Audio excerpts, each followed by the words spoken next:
Salut à tous, ici MTK et on se retrouve pour le tutoriel numéro 3 de ma chaîne qui est consacré à comment réaliser une belle pâte à crêpes. Non, je plaisante. On va parler de l'outil Plume aujourd'hui, on va apprendre à s'en servir, apprendre à le comprendre. Le cours sera en deux parties. Première partie, ce sera un cours où je vous expliquerai son fonctionnement, on parlera des points d'ancrage, on parlera des points d'inflexion, on parlera des tangentes, on parlera des courbes, tout ce qu'il faut savoir sur cet outil pour commencer à travailler avec. Dans la deuxième partie de la vidéo, nous mettrons tout ça en pratique en faisant un petit détourage ensemble. Et vous verrez que c'est pas si difficile que ça.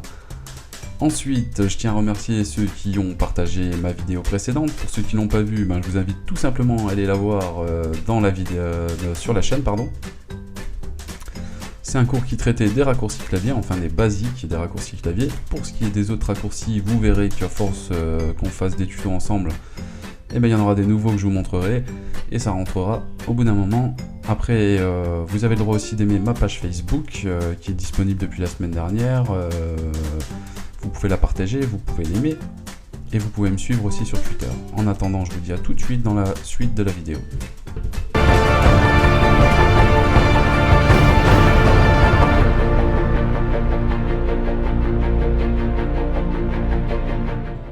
Donc on se retrouve pour la première partie de la vidéo qui est comment se servir de l'outil Plume dans Photoshop ou dans Illustrator parce que ce tutoriel aujourd'hui va servir dans les deux logiciels, que ce soit sur Photoshop ou sur Illustrator. Donc pour les fans d'Illustrator, je vous dis super, tout simplement, parce que tout ce que je vais apprendre aujourd'hui ça fonctionne sur Illustrator et ça vous sera vraiment utile. On va parler de quoi? On va parler des points d'ancrage, on va parler des lignes directrices, on va parler des courbes, on va parler des tangentes et des points d'inflexion afin de comprendre vraiment l'outil Plume et comment il fonctionne. Vous allez voir que c'est assez rapide, que c'est pas complexe. Une fois que vous avez compris le principe, vous pourrez faire de super choses sur Photoshop ou sur Illustrator, que ce soit du détourage, de la découpe, de la création de logos, du dessin, créer des courbes, etc. Donc ce que je vous propose, c'est qu'on mette ça tout de suite en pratique et tout de suite on va aller voir d'abord ce qui se passe dans l'outil Plume, dans le petit menu déroulant. Pour ceux qui ont oublié, c'est la touche P de notre clavier, on a vu ça dans le cours de la semaine dernière. Pour ceux qui n'ont pas encore vu, je vous invite à aller voir la vidéo précédente. Et pour ceux qui ont oublié, c'est pas bien, vraiment pas bien. Alors allez revoir la vidéo et pensez à la partager s'il vous plaît, pensez à la liker. C'est important, ça fera connaître un peu plus la chaîne et moi je vous serai reconnaissant et voilà. Donc on se rend tout de suite dans le menu déroulant de l'outil Plume et on va voir qu'il y a plusieurs options. Tout d'abord on a l'outil Plume qui va nous servir à faire des simples points d'ancrage. C'est l'outil qu'on va utiliser aujourd'hui dans le tutoriel. Il y a l'outil Plume Libre, lui je vais pas m'en servir du tout, on va pas s'en servir, ça sert à faire du dessin libre sur Photoshop, alors pour celui qui dessine très bien, amuse-toi bien avec. Il y a l'outil Ajout point d'ancrage, ça sert à rajouter des points d'ancrage s'il en manque dans vos créations, ou si vous vous êtes rendu compte qu'il fallait un point en plus. À son inverse, il y a l'outil Suppression de point d'ancrage, si lui vous remarquez que vous avez un point qui sert à rien ou un point en trop, vous le supprimez. Et enfin, on a l'outil de conversion de points qui lui, par contre, est très utile. Si par exemple on a créé une courbe et qu'on souhaite casser cette courbe, lui faire prendre une autre direction, il suffira de se servir de cet outil et je vous montrerai sur le clavier comment ça fonctionne pour l'activer. Donc, on se lance tout de suite. On va remarquer tout d'abord que sur notre outil Plume, il y a une petite étoile ou une petite astérix, vous l'appelez comme vous voulez. À quoi ça sert? Ça va tout simplement nous indiquer qu'on n'a pas encore commencé notre tracé et qu'on va commencer notre tracé. Ça veut dire que si vous êtes déjà en train de faire un tracé et que vous vous rendez compte qu'il y a cette petite étoile qui réapparaît, c'est qu'à un moment, t'as merdé, tout simplement. Non, je rigole. C'est que vous avez un petit peu merdé et que vous avez quitté votre tracé et qu'il faut le récupérer afin de terminer et de fermer votre tracé. Voilà. Donc on va mettre ça en pratique et vous verrez, vous allez comprendre un peu mieux. Donc au moment que je vais appuyer et que je vais créer mon premier point d'ancrage, cette petite étoile va disparaître. Donc, tout d'abord, nous allons créer un simple triangle. Et là, quand je vais vouloir refermer mon tracé, on va voir qu'il y a un petit dessin qui apparaît encore une fois. C'est un petit cercle. Ça va vous indiquer que vous allez refermer votre tracé et que vous avez fini votre forme. Tout simplement. Donc voilà. On a créé un triangle, ça a été super vite, c'était pas dur. Bon, il est un peu archaïque, il est pas très proportionnel, mais c'est pas le but du cours, c'est afin de vous faire comprendre. Maintenant, si je veux faire quelque chose d'un peu plus droit, il suffit d'appuyer sur la touche majuscule, voilà, et je fais par exemple un rectangle, voilà. Par exemple, si vous n'avez pas mis par exemple, votre point d'ancrage, vous trouvez qu'il n'est pas au bon endroit, ou vous voulez le déplacer, il suffit d'appuyer sur la touche commande ou contrôle du clavier afin de faire apparaître l'outil de sélection directe. Et vous pouvez déplacer à votre guise chaque point d'ancrage, regardez comme vous voulez. Et c'est très pratique quand on n'a pas un point qui est au bon endroit et qu'on souhaite le déplacer. Et là pareil, on referme notre tracé et on a créé un triangle et un rectangle assez rapidement, donc jusque là c'est pas très complexe. Là où ça va se corser, c'est quand on va commencer à vouloir créer des courbes.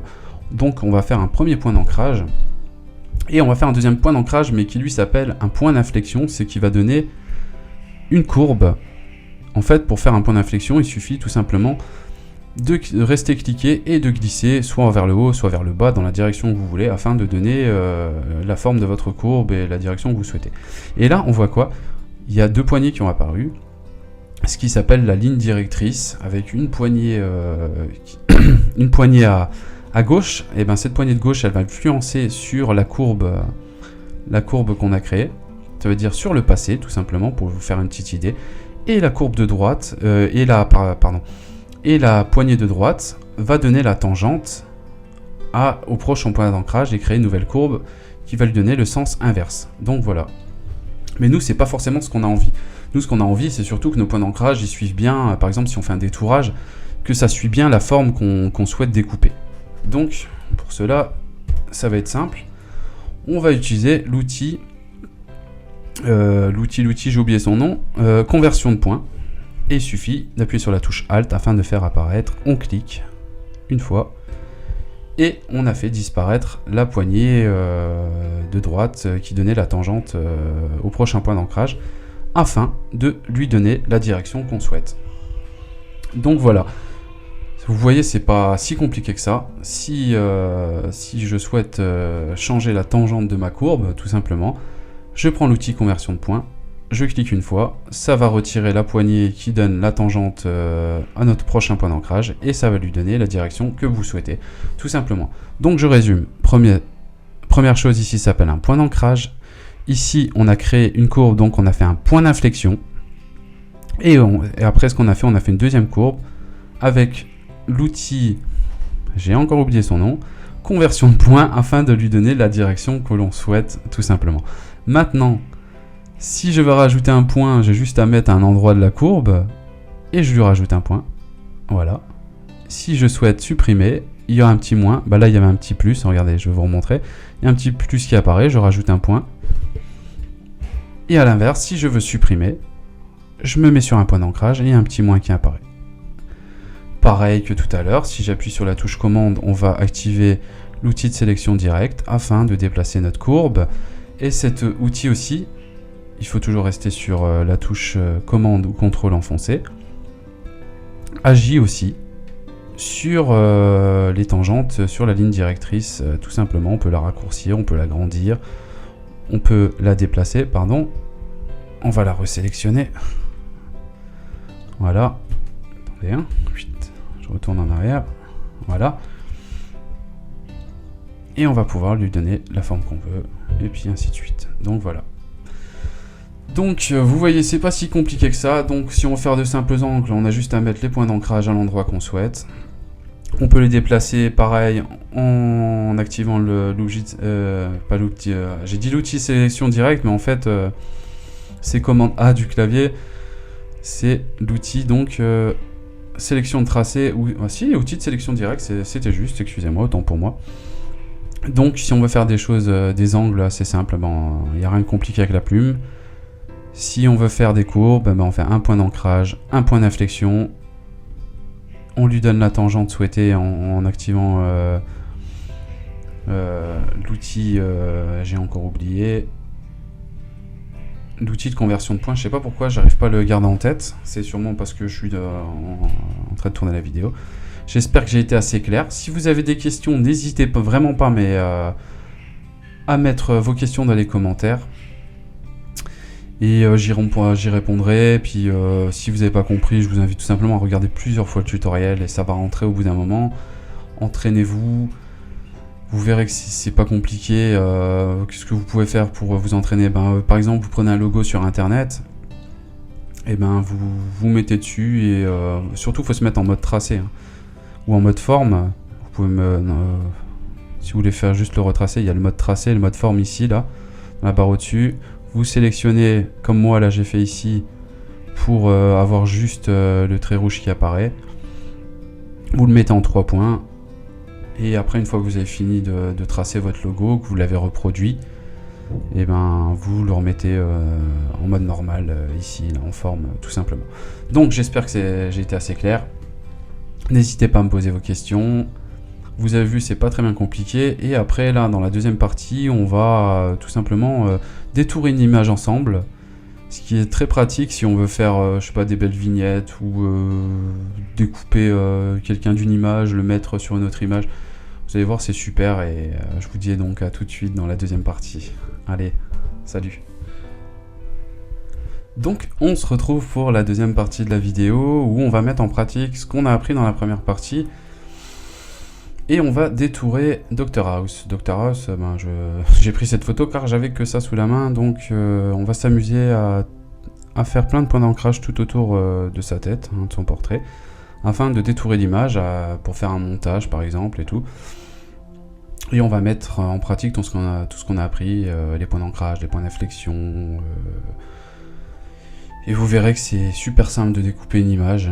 On va essayer de faire, je vais essayer de le faire rapidement parce que c'est un tutoriel, mais vous avez tout le temps de le refaire. Vous pouvez faire ça sur ce que vous avez envie, même de récupérer un logo d'une image sur internet. Découper des choses, tout ce que vous avez envie de découper, ça fonctionnera pareil. Donc on va se lancer tout de suite, on va récupérer l'outil plume. Donc je vous conseille de zoomer. Bon, l'image elle n'est pas de super qualité, mais on va faire avec. Et on va zoomer, pour commencer notre tracé. Si vous appuyez sur la touche espace, ça va vous permettre de déplacer l'image sans dézoomer. Donc c'est assez pratique. Touche espace, on reste enfoncé et on se déplace avec la souris. Donc touche P du clavier, on récupère la plume et on commence à faire nos points d'ancrage tout autour afin de créer une sélection. Une fois qu'on aura créé cette sélection, on supprimera l'arrière-plan et on aura détourné notre image. C'est aussi simple que ça. Donc si vous dépassez un peu sur le noir, je vous conseille même d'aller un petit peu sur le noir. Ça vous permet de ne pas voir ce qu'il y a, le fond blanc qui est à l'arrière et de ne pas le découper avec. Donc on se met bien au bord. On fait un premier point d'ancrage. Pareil. On utilise ce qu'on a mis en pratique, ce que je vous expliquais dans le cours de tout à l'heure. On les met en pratique. Si on fait des erreurs, on n'hésite pas à faire des CTRL Z afin de supprimer la dernière action. Donc voilà. Et on s'amuse à faire. Ça sert à rien de faire 10 000 points d'ancrage, hein, je vous dis tout de suite, ça va faire un truc pas propre. Moins il y a de points d'ancrage, mieux ils sont placés. Et mieux votre découpe sera belle. Là, on fait un petit point d'inflexion, comme appris tout à l'heure. Là, je vais casser la courbe afin de donner... Non, vous voyez, je vais supprimer. Donc si je parle pas trop, c'est parce que je suis concentré. Voilà. On se met là. On récupère un bout d'oreille. Et vous allez remarquer de toute façon, on peut couper de plusieurs manières hein, sur Photoshop. Mais je pense quand même que la plume c'est le meilleur moyen de découper sur Photoshop. Il y en a qui utilisent le lasso magnétique ou le lasso polygonal. Mais je pense pas que ça soit la meilleure manière. La meilleure manière, ça reste la plume. Parce que vous aurez des découpes beaucoup plus nettes. Voilà, les cheveux vous faites à peu près. Quand vous vous rendez compte que vous avez fait une erreur, soit vous déplacez votre point, on n'oublie pas l'outil de sélection directe, on replace son point. Allez, Et on n'hésite pas à casser la tangente afin de prendre la direction souhaitée.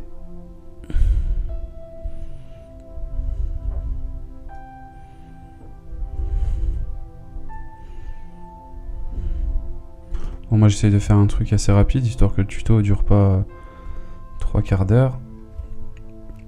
Donc je vais essayer d'aller un peu plus rapidement. Voilà, voilà. Mais vous, prenez bien votre temps pour chaque découpe. Moi, c'est pour exemple. Donc je vais essayer de faire un truc assez rapide. Voilà.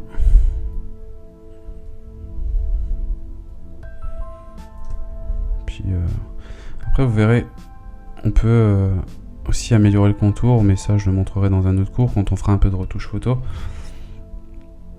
Vous verrez qu'on peut améliorer les contours. Je ferai un cours exprès dessus. Donc voilà, histoire de bien suivre la forme de ses cheveux. Je casse, je récupère. Là, j'ai de la place, je vais le plus loin possible. Pardon. CTRL Z. Je recasse la courbe. Histoire de bien suivre l'implantation de ses cheveux. Je recasse. N'hésitez pas à utiliser ce que je vous ai dit. CTRL ou commande pour déplacer les points. On le replace et on utilise ces outils au mieux afin de gagner du temps. Voilà. Outil main, donc je le rappelle, on enfonce la touche espace de son clavier et on déplace avec la souris pour éviter de dézoomer.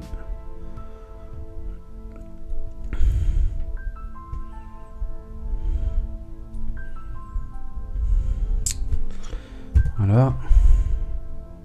On a presque terminé. On va essayer de choper l'oreille assez rapidement. On redéplace son point s'il est mal placé. On va essayer de le replacer à peu près correctement. Là, je suis, voilà, à peu près bien.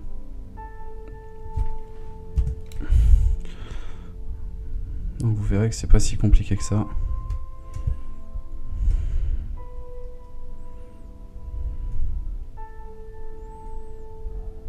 Et voilà. On y est presque.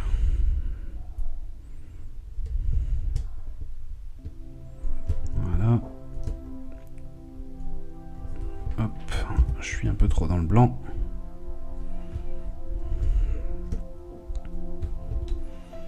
De toute façon, c'est pour l'exemple. On se met bien sur le bord. Et après, si on veut rejoindre le bord là, et qu'on veut faire un truc droit sans faire 15 000 points, on appuie sur la touche mage, on se met bien au bord, et on ferme notre tracé. Une fois que notre tracé est terminé, on se met là, on fait un clic droit, définir une sélection. Ok. On va dézoomer un petit peu, donc commande Z. Et là, vous verrez que tous les points d'ancrage qu'on a fait ont créé une sélection. On va l'intervertir. Donc, mage. Attendez, il faut juste décadenasser le calque. Donc, majuscule, commande I pour inverser la sélection. Et on fait supprimer. On désélectionne, commande D. Et on a découpé notre ami Dr House. Et vous voyez, on a fait un truc assez correct pour ce tutoriel. Maintenant, si vous voulez quelque chose encore un peu plus précis, plus propre, prenez votre temps. Même si vous passez 1 heure dessus, vous aurez une superbe découpe. Et franchement, utilisez vraiment l'outil plume. C'est un outil qui est juste superbe. Vous avez vu que ce soit dans la première partie ou la deuxième partie, et c'est pas si compliqué que ça. J'ai pu vous expliquer ça assez rapidement et vous montrer ce que ça donnait en pratique pour un détourage. J'espère que ce tutoriel vous a plu. Si vous avez des questions, mettez vos questions dans les commentaires, j'y répondrai le plus rapidement possible. Je le répète encore une fois, n'hésitez pas à vous abonner, de mettre un petit like si vous avez apprécié le tutoriel. Et vous pouvez me suivre sur mon Facebook, j'ai une page depuis la semaine dernière, et sur Twitter, et vous pouvez aussi aller voir mon travail sur Dribbble. N'hésitez pas à partager au maximum. Et je vous dis à bientôt pour le prochain tutoriel. Allez, salut!